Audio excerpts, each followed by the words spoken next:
Kenapa Persib berani merekrut Layvin Kurzawa, pengganti Barba, atau sekedar panic buying? Yuk kita bahas.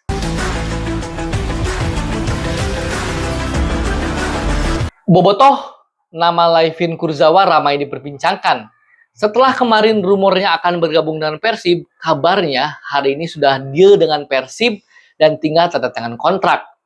Nah, kalau kita lihat konteks Persib hari ini, memang Persib membutuhkan fullback kiri sekaligus membutuhkan center back. Kabarnya Federico Barba sudah ditawar oleh klub Italia ya. Dan jika memang Barba benar-benar pergi, Persib membutuhkan fullback kiri yang berkualitas sekaligus bisa bermain di center back juga.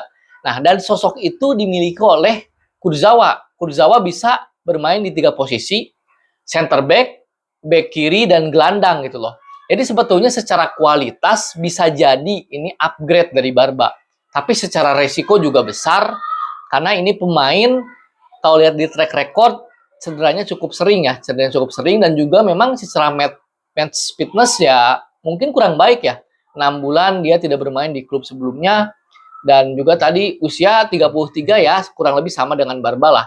Nah, jadi kalau misalkan ada teman-teman yang bilang apakah ini panic buying atau tidak, ya perlu dibuktikan. Karena kan kita nggak tahu apakah Kurzawa bisa beradaptasi dengan sepak bola Indonesia, apakah dia juga bisa beradaptasi dengan Persib. Kita tidak pernah benar-benar tahu sebelum kita melihat Kurzawa bermain di Persib gitu loh. Nah, memang itu tadi plus minusnya. Nah, kalau ditanya bagaimana dengan kualitas Kurzawa saat ini di usia 33 tahun, kemudian tidak bermain 6 bulan ya. Kalau berdasarkan track record ya, kita lihatlah, teman-teman juga pasti pernah nonton PSG ketika dia bermain di PSG. Ini pemain memang bukan pemain inti, tapi cukup bagus ya. Dia back yang cukup rajin membantu serangan dan kerap kali mencetak gol. Mungkin sekarang bukan lagi masa prime-nya ya, di usia 33, kemudian juga bergonta-ganti klub, dan menit mainnya juga mungkin tidak sebanyak itu juga gitu loh. Tapi mungkin pengalamannya, ketenangannya bisa digunakan untuk Persib di ACL tuh.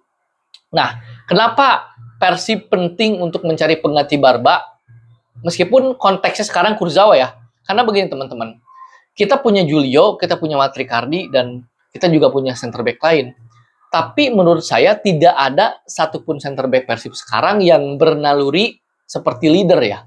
Dia tidak hanya bagus dalam hal intercept, tidak hanya bagus dalam menyapu bola, tidak hanya bagus dalam man-to-man marking, tapi bisa mengkomandoi lini belakang. Nah, Federico Barba, saya perhatikan di beberapa pertandingan, dia bisa mengkomandoi lini belakang, bahkan dia bisa mengkomandoi Teja gitu.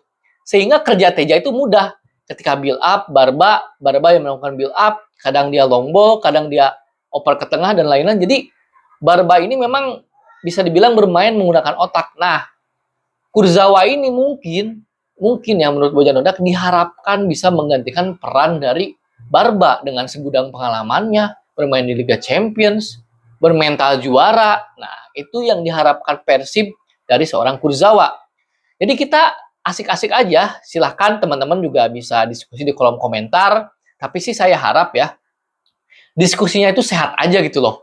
Kalau misalkan teman-teman mau komen ya secara taktikal, secara mental, dan lain. Jadi kalau misalkan agar kita bertumbuh lah sebagai supporter, sebagai bobotoh, kita ini bertumbuh, kita perbanyak literasi gitu loh.